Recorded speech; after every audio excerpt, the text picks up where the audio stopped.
अभी अभी हुमैरा की ख़बर मैंने देखी है। हुमैरा असगर, अल्लाह उसको जन्नत नसीब करे।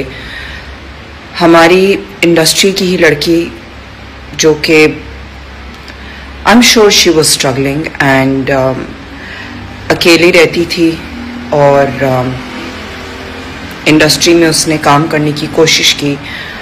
मॉडलिंग भी करती थी और थोड़ी बहुत एक्टिंग भी की है उसने एंड लास्ट ईयर तमाशा में भी कंटेस्टेंट रही थी।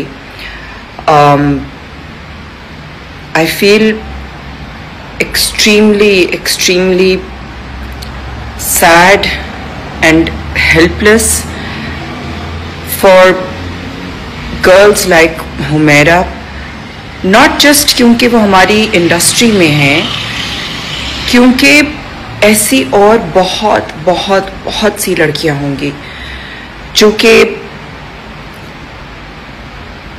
No family support, maybe lack of education की वजह से जो है वो उनको अपॉर्चुनिटीज़ नहीं होंगी। So they are struggling, they are truly struggling and it's not easy at all. ख़ास तौर पे आजकल के ज़माने में it has become even tougher and this is truly a message that goes out to all women कि please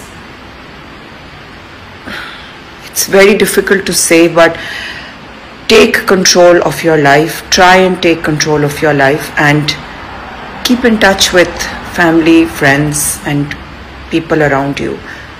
Reach out as well.